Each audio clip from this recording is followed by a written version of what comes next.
Hi everyone, and welcome to the second session of Digitodontics Webinar Series. This is Mahmoud Al-Bashti with you today from Digitodontics International Academy. It's our pleasure and honor to welcome our guest speaker, Dr. Maria Menini from the Division of Prosthodontics and Implant-Prosthodontics of Genova University, Italy. Dr. Menini will share with us her experience in digital impression management for the full arch prosthetic rehabilitation. Dr. Maria Menini is a full-time associate professor at the Faculty of Medicine of Genova University. In 2006, she graduated with the first-class honors in dentistry from the University of Genova. Since then, she collaborates with the clinical, teaching, and research activities of the Division of Prosthodontics and Implant-Prosthodontics of Genova University, and that was within the Department of Surgery Science. And since November 2020, she became the head of this division. In 2013, she received her PhD in internal medicine. Since 2010 up to 2021, she has been a full-time assistant professor, and then in March 2021, she became an associate professor at the Faculty of Medicine of Genova University for the odontostomatologic science area. Since 2012, she is teaching prosthodontics in the degree course of dentistry and in the degree course of dental hygiene at Genova University. Since April 2021, she is also the president of the degree course of dentistry of the University of Genova. Since 2011 up to 2020, she has been a lecturer and scientific coordinator for the master course in implant prosthodontics. And then in November 2020, she became the president of this master course. Her research activity is focused on implant prosthodontics with particular attention to the factors affecting the outcomes of the full arch immediate loading rehabilitations, restorative materials for implant-supported prostheses and dental implant surfaces. She has been a lecturer in many national and international scientific meetings. She also the author of the numerous scientific publications in both national and international journals. In addition, she is co-author of the Columbus Bridge Protocol book, edited by Quintessence in Italian language in 2009 and in English language in 2012. During this webinar, Dr. Menini will share her extensive knowledge and insights in how digital impression management is transforming the landscape of dentistry, from capturing precise impressions using advanced scanning techniques to designing and fabricating custom prosthetics with remarkable accuracy. She will guide us through the entire process. So just before Dr. Menini starts, I would like to mention that attendees can write their questions in the Q&A section, and later, once she finishes her presentation, she will be happy to answer all these questions. So without any delay, once again, let us welcome Dr. Menini. Maria, thank you so much for accepting our invitation to be with us here today. And I think the stage is yours. Okay, thank you very much, Mahmoud, for the invitation and for your introduction. It's really flattering, and it's really an honor and a pleasure for me to be at this webinar, this webinar, in order to share with you our experience, the experience of my research group on digital impression. And so today I'm talking about intraoral scanning in full arch implant-supported rehabilitation. In fact, the main topic of research of our group is full arch immediate loading rehabilitation. And so in the last year, we investigated how we can integrate digital technology in our immediate loading protocol. Here you can see a part of my research group. You can see Professor Paolo Pera, my mentor, and then Professor Pesce, Professor Canullo, Dr. Francesco Bagnasco. All these people collaborated to the works that I'm going to show you. And so the outcomes that I'm showing, of course, are the results of the work of an entire team. And so I need to thank them. And you can also see some pictures of the prosthodontic division at the University of Genova. We have recently renovated both the preclinical training center and the clinical areas. And so we are very proud of it. And so I wanted to show you these pictures. And our division is in Genova, which is a nice city in north of Italy on the seaside. And so I wanted also to show you a picture on the top right of the city center and of the harbor of our city. And so let's start with the scientific work. As I've told at the beginning, the main topic of our group is full arch medial loading rehabilitation. And the majority of the patients undergoing this kind of protocol are dentate patients. They are not completely edentulous.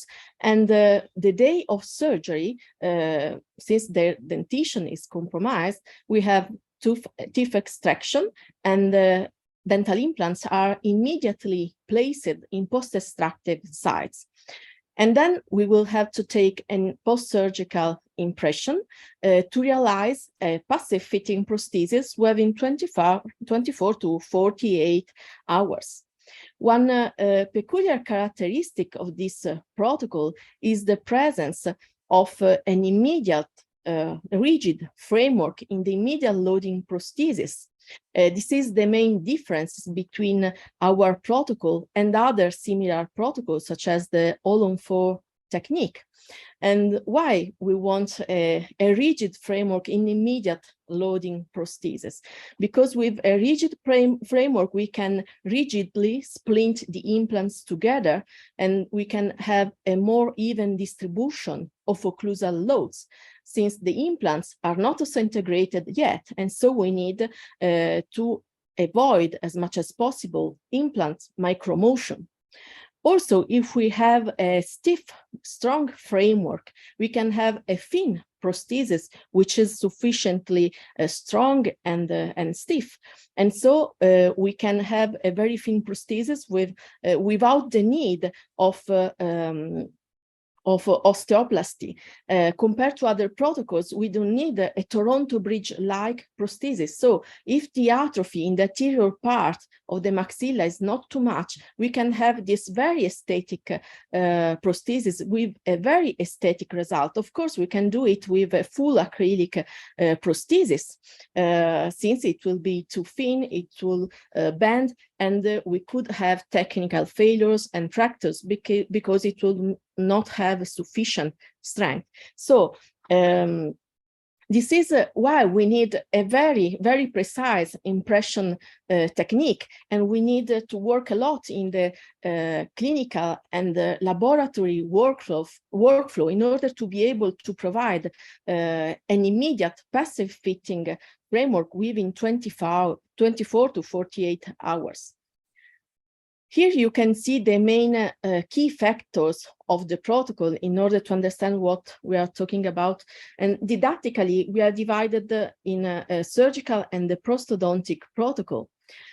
So usually, since the posterior part of the maxilla has lost bone, we need to use tilted implants in distal areas. So we will have implants tilted parallel to the anterior wall of the maxillary sinus in order to avoid bone regeneration. And so we will be able to use all the residual bone of our patient tilting the implants. And usually a reduced number of implants is sufficient, and the literature has demonstrated that 4 to 6 implants are sufficient as long as they are sufficiently long in order to be sufficiently stable, and as long as they are well distributed in the dental arch. And so we recommend the use of implants longer than 30 millimeters in order to achieve sufficient primary stability, which is a prerequisite for immediate loading. And usually we need to under-prepare the osteotomy, especially in the upper jaw where bone quality is lower, in order to achieve a torque insertion of at least 40 Newton centimeter. So all these aspects of the surgical protocol are aimed at increasing implant primary stability, which is mandatory in order to undergo an immediate loading protocol. And then we have some prosthetic key factors. As you can see, we use a screw-retained prosthesis, which should be passive fitting in order to avoid stresses on the implants and the implant components, especially in this phase when implants are not osseointegrated yet. Then, as I have already explained, we recommend the use of a rigid splinting with a stiff framework, usually a metal framework, in the immediate loading prosthesis. So after 24 hours, we need a passive metal framework. And then a shock-absorbing occlusal material. Originally, we recommended an acrylic resin occlusal surface. Now we are using composite resin occlusal surfaces in order to be able to dampen as much as possible occlusal load. So we need a rigid framework to rigidly splint the implant together and have a better load distribution, but we recommend a shock-absorbing occlusal material, so a more elastic material as a veneering. In the immediate loading prosthesis, we recommend not using cantilevers in order to avoid the risk of overloading distal implants, and of course, we will have an immediate load. So all the prosthodontic key points are aimed at controlling occlusal load as much as possible. So increasing implant stability and controlling occlusal load, we want to avoid the possibility of implants micromotion, which would jeopardize osseointegration, since implants are loaded, but they are not osseointegrated yet. And in order to have this passive fitting prosthesis within a few hours, our protocol recommended the use of a plaster impression using high retention impression copings and an open tray technique. Plaster is a very rigid material. Of course, you can use it in dentate patients, but in this case, we are dealing with a dentulous patient, and it is mandatory to transfer to the laboratory the exact position, three-dimensional position of the implants in order to be able to deliver the fixed prosthesis within 24 hours. And our studies in the past demonstrated that with stiff impression materials such as very rigid polyethers or plaster, which is in our opinion the gold standard for this technique, we can achieve a sufficient accuracy and a greater accuracy compared to other kind of impression techniques. In this study, we used the simplified master cast that you can see on the left. This was an in vitro study. I want to show you because it is the same device we used also for the studies I will show you later using digital technologies. And we used also an impression simulator device in order to standardize the impression with different impression materials. And then we realized the cast with all the impressions, and we scanned the cast, we compared them with the scan of the master cast, and we were able to test the discrepancies between the different casts, and demonstrated that with stiff impression materials, we had a greater accuracy.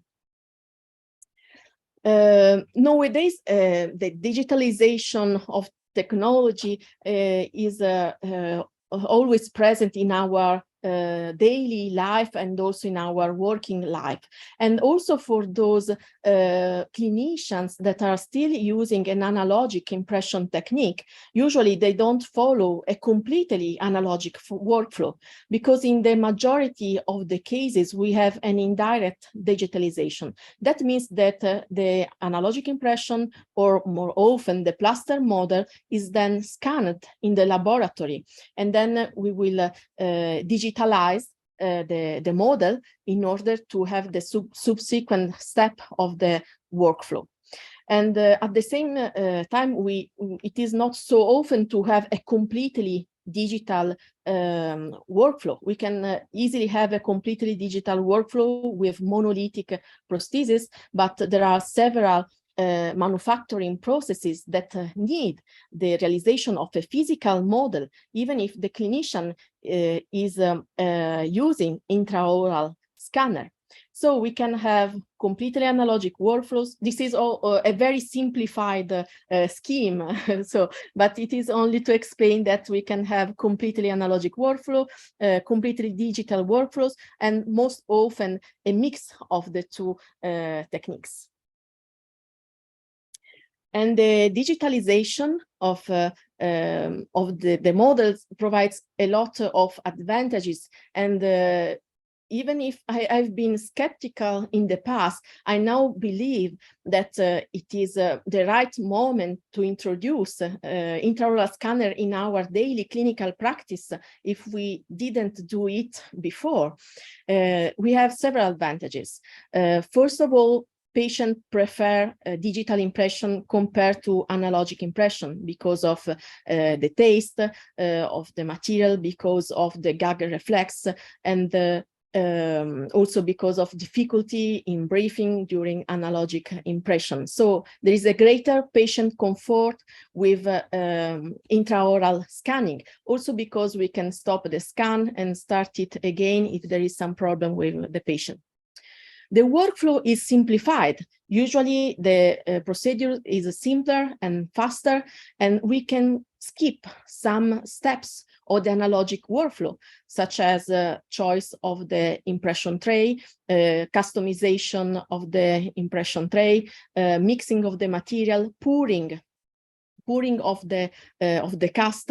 And so skipping some steps, we reduce the possibility of introducing errors in our workflow. And in every step, we can have some little errors. If the errors are too much, we finally have a misfitting prosthesis. So we need to simplify the workflow as much as possible in order to reduce the possibility to introduce error in the workflow, leading to the realization of the prosthesis. Also with intraoral scanning, we overcome issues related to storage because we don't have an expiration date, of course, and also related to storage of the impression and to shipping of the impression. For example, my father is working with his dental office in a really small village, and it is about 40 minutes distance by car from the nearest dental technician. So shipping of the analogic impression is really an issue in the organization of the office. And so with intraoral scanning, this is much easier and less time consuming. We also have a reduced contamination risk because the tip of the scanner can be sterilized, and we don't have contamination risk between the dental office and the dental technician. Another enormous advantage, in my opinion, is the pre-visualization of the area that we are scanning. And so we have an immediate feedback of what we are doing. And this improves communication with the patient. The patient can immediately see in a very clear and magnified way what is happening in his mouth, which is the situation. So this helps us obtaining a real informed consent from the patient. And also, since we have an immediate feedback, we can rescan some areas, only the missed areas, while with analogic impression, in case of errors, we had to redo the entire impression. And the communication, of course, is easier also with the rest of the dental equipe, with the dental technician, with our colleagues, because we can send the file very easily. We also have some drawbacks. First of all, which prevents some clinicians from buying the intraoral scanner, the high cost of the device. And of course, we need a learning curve, both of the clinician and of the dental technician. The learning curve is shorter and easier for intraoral scanning compared to analogic impression, in my opinion. And some studies demonstrated this, but a learning curve anyway is necessary for both clinicians and, remember, also for the dental technician. And the technology is constantly developing, so new hardware and new software are constantly introduced on the market. And the issue which we are talking about in this lecture is the trueness and precision in case of a dentulous, completely edentulous patient. This is the most challenging situation for intraoral scanning. I also need to explain accuracy, because it is how we can measure the accuracy of our intraoral scan. According to ISO standard, accuracies consist of precision and trueness. Precision describes the repeatability of our impression. That means that if we take several impressions of the same dental arch, these impressions should be very close, very similar each other. So it is the repeatability. While trueness describes how our impression, our digital model is close to the real dental arch. And accuracy derives from a great precision together with a great trueness. So if we want a passive fitting prosthesis, our intraoral scan should be precise and true, with a great trueness. How can we measure accuracy? I have to explain this in order to better understand what I'm saying afterwards. We have several techniques. We can measure accuracy through linear deviations or angular deviations. So in our digital model, we have to choose reference points and to measure, for example, distances between the scan bodies, and then to compare these distances in different models, digital models derived from different intraoral scan. And so we can check discrepancies. Or we can test angular deviations. Usually we we measure the angle between the major axis, the principal axis of each scan bodies, and then we compare angular deviation between different intraoral scan. We can also digitally measure surface deviations. This means that we can superimpose different STL files, and with a color code, we can check which areas are close, are similar, which areas have discrepancies. We usually do this with the best fitting algorithm tool, and we can measure the discrepancies between two different intraoral scans, usually taken from the same reference cast. And then we have a more clinical way to test accuracy, and we can test a framework fit. So we can realize a framework and to test it intraorally or in vitro. So in vitro, it's easier since we can also measure gap between the framework and the analog. And so we can measure the gap. While intraorally, we can just test visually, or we can test with radiographs or with the feeling of the operator while he tightens or she tightens the screw. So it's a less precise technique. So the framework fit is measured through the Sheffield test, that is the one screw test. Usually we screw one distal screw, and we check the gap at the anterior, at the other implant sites.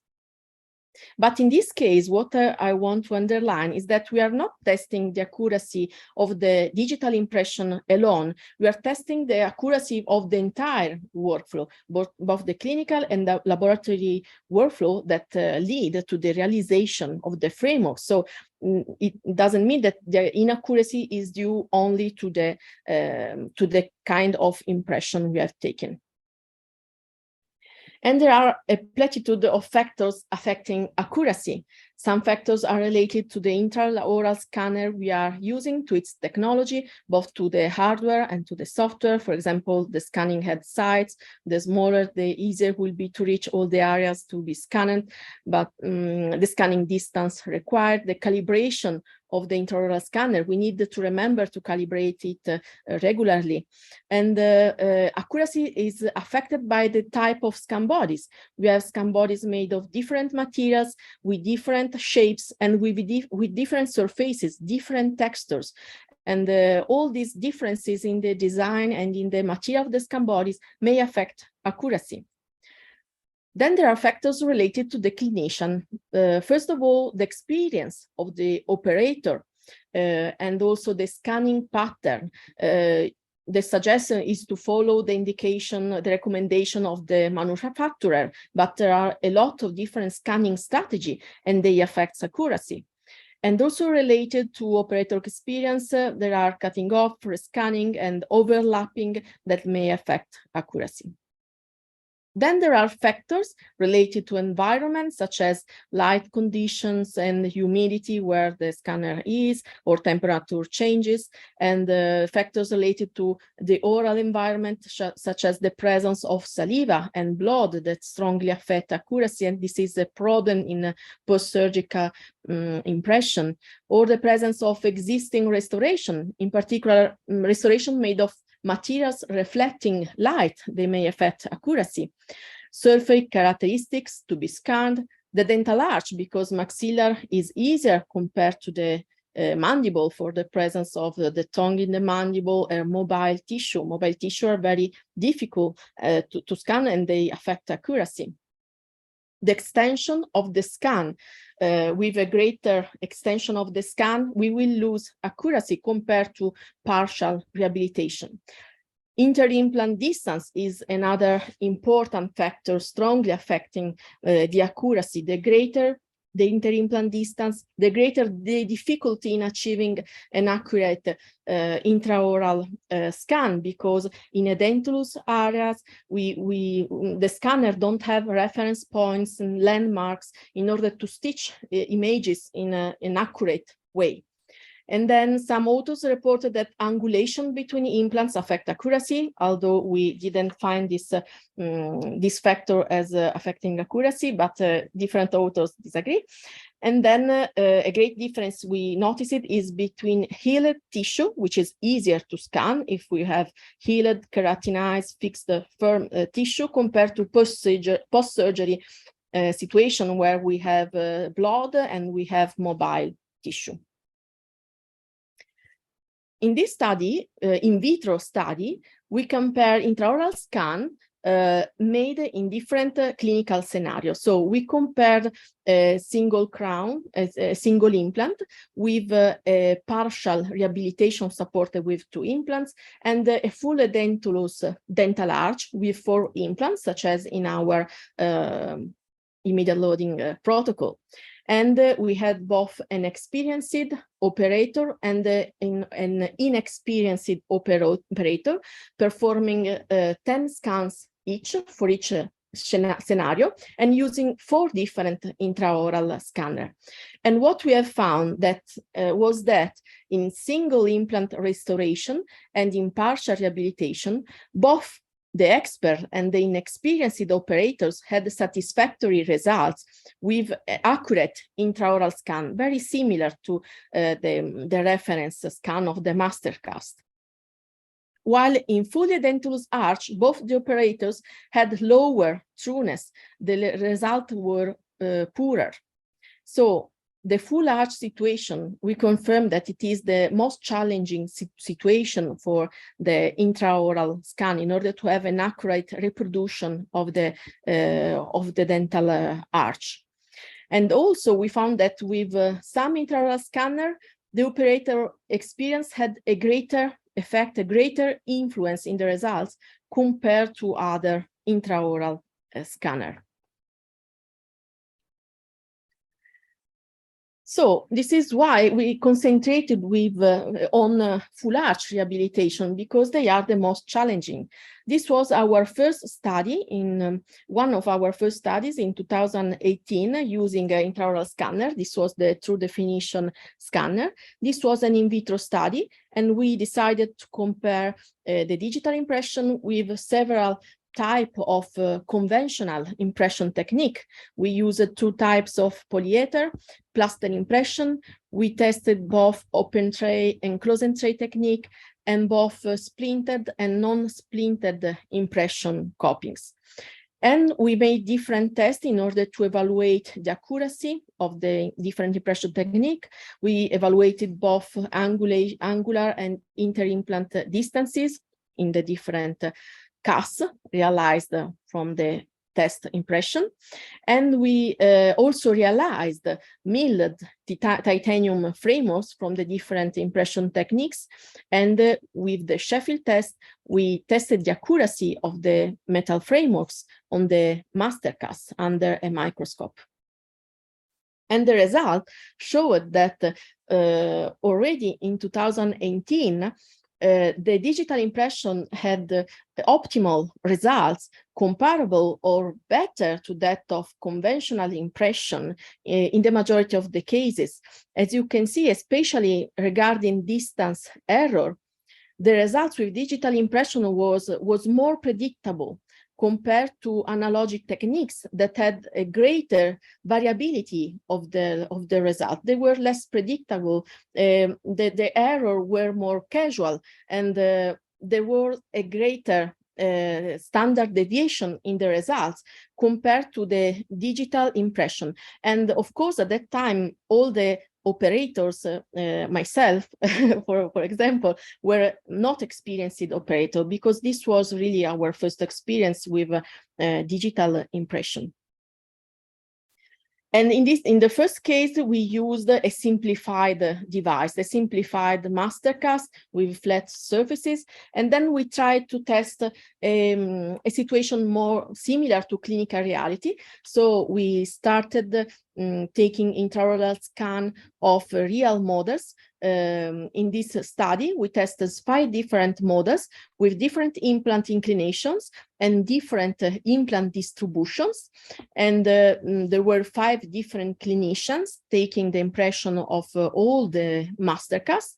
And again, we tested the accuracy of the impression superimposing the impression with a reference data set that was obtained through a benchtop scanner, an industrial very precise scanner.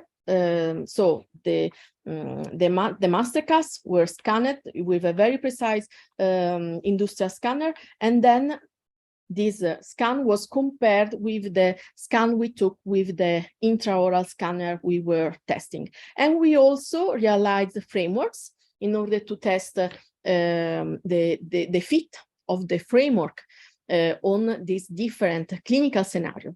And also in this clinical scenario, with these different clinical scenarios, we had optimal outcomes with a mean gap of the frameworks lower than 13 microns. So already in 2018, we demonstrated that in vitro, the intraoral scan had an optimal accuracy in full arch rehabilitation with 4 implants. So the next step was to test it clinically, but this took a lot of time because the technology at the time was not yet ready. We tried at the time to take intraoral impression of full arch rehabilitation, but the technology, in our opinion, was not yet ready. We didn't have predictable results. But nowadays, with new technology, we had great outcomes, and I will show you. In this study we recently published, we scanned 9 patients for a total of 11 dental arches, because some patients were rehabilitated in both jaws. So they had all 4 to 6 implants, so a total of 51 implants were scanned. And for each dental arch, we took both an intraoral scan and a plaster impression. And so we realized 2 metal frameworks for each dental arch, one derived from the analogic impression and one derived from the digital impression. So we tested the frameworks through the Sheffield test and oral radiographs. And also we compared the scans of the cast realized from both the traditional and the digital impression to measure discrepancies between the different casts. So here you can see a superimposition between the intraoral scan, which is the one on the left, and here you can see the superimposition of the intraoral scan with the analogic cast, so the cast derived from the plaster impression, and the superimposition of the intraoral scan with the second cast, that is the reverse cast, obtained from the intraoral scan. Of course, there were lower deviations between the reverse cast and the intraoral scan because it was directly derived from the intraoral scan.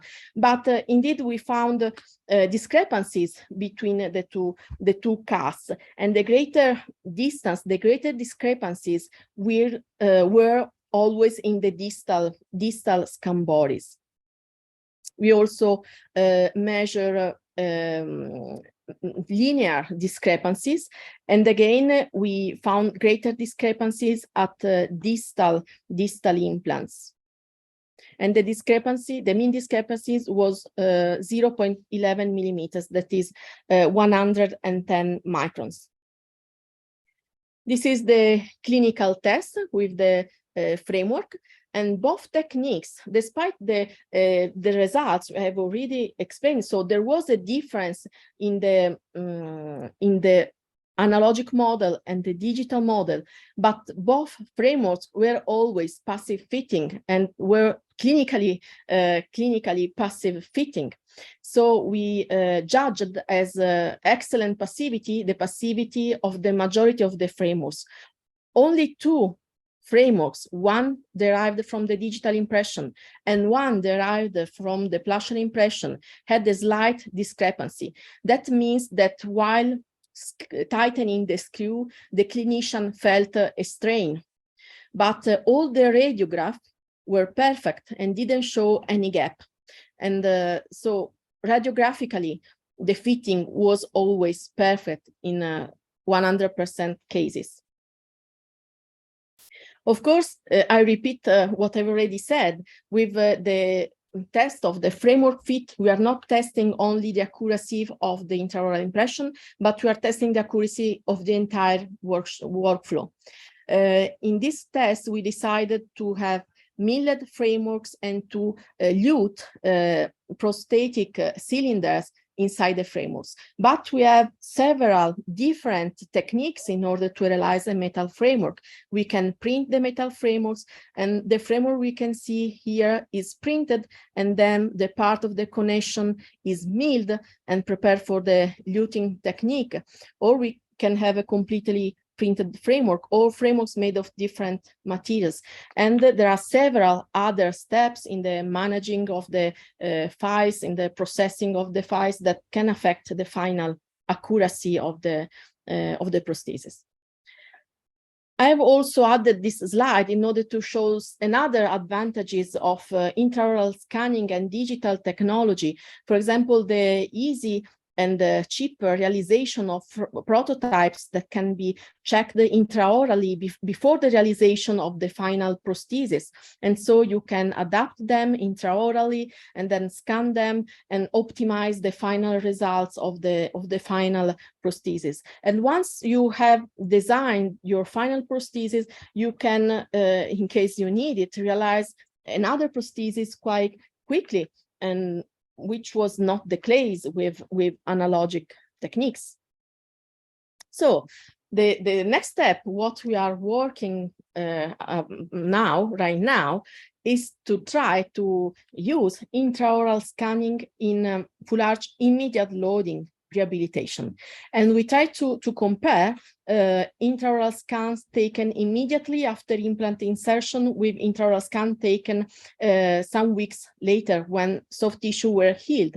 And we found discrepancies between these scans. The mean discrepancies at the distal scan bodies was 0.25 millimeters, so 250 microns, which is considered too much in order to have a clinically acceptable framework. And the clinical result, two often is this one with a great gap between the multi-unit abutment and the framework. So in our clinical practice, in the workflow we are using today, the use of intraoral scanner are not yet well, the entire workflow we use is not yet sufficient in order to have an accurate prosthesis, is not yet too as well as predictable as plaster impression and the analogic workflow we are applying. So we are not yet ready to substitute our plaster impression in full arch in medial loading rehabilitation. We have also tested auxiliary geometric devices that may help in this situation in full arch rehabilitations. In vitro, we didn't find differences while using these specific geometric devices, splinting the implants, and not using these geometric devices. But other authors propose different kind of auxiliary geometric devices or different ways to splint the scan bodies together. And some of them found advantages while using these devices in order to improve impression accuracy in full arch rehabilitation. So this is the conclusion of my lecture. So intraoral scanner demonstrated an optimal accuracy with results very similar or better of that of traditional plaster impression.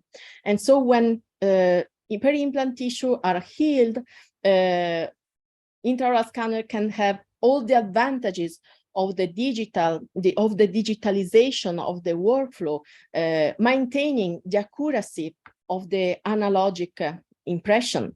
We are still working in immediate loading. In this case, there is some steps in our workflow that doesn't work and doesn't allow us to achieve the same accuracy and the same predictability of the plaster impression. But we are really sure at the moment that these digital technologies are the future, since they have already demonstrated the accuracy in the majority of the clinical cases with great advantages in the effectiveness, time efficacies of the protocols and of the prosthodontic protocol. So thank you very much for your attention. Thank you again for inviting me. And I take again the occasion to thank all my team of the Prosthodontic Division of the University of Genoa. So thank you very much. Thank you so much, Maria. It was really inspiring presentation that you go through your presentation. You introduced us all the possible techniques that need to be used for the full arch rehabilitation, implant-supported rehabilitation. And in the end of the lecture, you mentioned that in the scenario of immediate loading, there is still some limitations and challenges that are facing the clinicians and your team to find exact fitting or passive fitting for the prosthesis. Do you think that in near future these challenges or the limitation can be overcome? I'm really sure that this limitation can be overcome, and we are working on it. We want to try different kinds of scan bodies, for example, or different kinds of auxiliary devices that may help in the accuracy of the intraoral scan. Different devices, geometrical devices. Yeah. So once again, please, for the attendees, don't be shy. It's a good chance and great chance to ask questions to Dr. Maria Menini, because she has expertise in this field. So please don't shy and write down your questions. So in terms of shifting to the full digital workflow for the implant-supported full arch prosthesis, this can be a big challenge for the cost, as you mentioned in the beginning. So is there any way to, especially for the clinicians who don't have the ability to, to get the entire equipment for the digital workflow, is there any ways to overcome this kind of cost issues related to the shifting to the digital workflow? Yes, of course, the cost is one of the main issue for a clinician when he has to decide if start with a complete digital workflow. So with intraoral scanner, with time passing, some of the costs are reduced nowadays, and I also think the impact of the cost will be overcome by all the advantages that we have while introducing intraoral scanner in our clinical practice. And nowadays the clinical applications are really a lot, and in time we will reduce the cost related to the buying the material from the analogic impression for the delivery of the impression. And so of course it's a decision that its clinician has to take based on his situation. But nowadays the clinical applications are really a lot. So it's and the advantages are really much. So it's an investment that it's important to do nowadays. Yeah, absolutely. So let us move to another prospect, which is the patient's feedback. I know you talked a lot about the clinical procedures and the research and everything, but can you please touch on your personal experience about the patient feedback regarding the digital workflow when they see rehabilitated totally by digital workflow? What's their feeling? What they say about it? Yeah, the patients are impressed. First of all, it's much more comfortable compared to an analogic impression.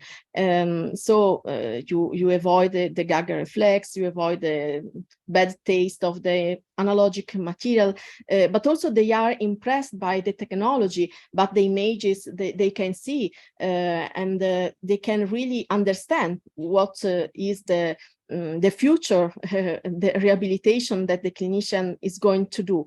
And so it can be considered also a marketing devices.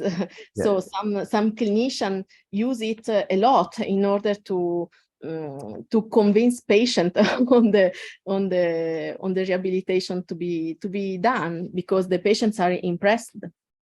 Yeah, absolutely. I have many questions, but I know the time is sometimes, it's limited us. But this is the last question for my side. This work is a team approach, and collaboration in terms of research or clinical work is very important. And we saw that from your presentation, your team really done a great job. What about the collaboration with the other institutions or research centers to direct the work to the benefit of the patients? Well, we are working in strict contact with the University of Turin, for example. The majority, some of these studies were conducted in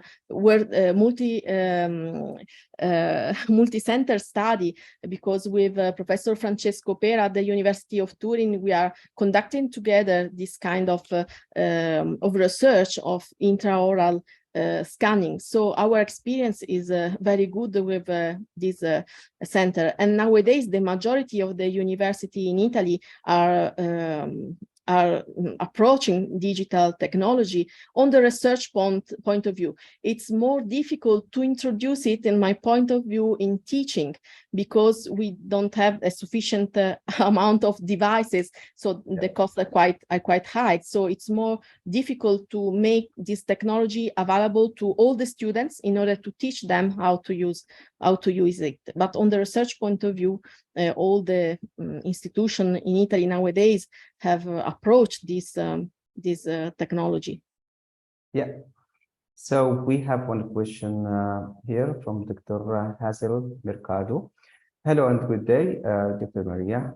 I'm an incoming dental student here in the Philippines. I'm aspiring prosthodontics in the future. What can you advise more students out there who want to be in the dental field someday? Thank you. So what, excuse me, can you repeat the last part? What we can advise? What can you advise more students out there who wants to be in the dental field someday? Okay. So Okay.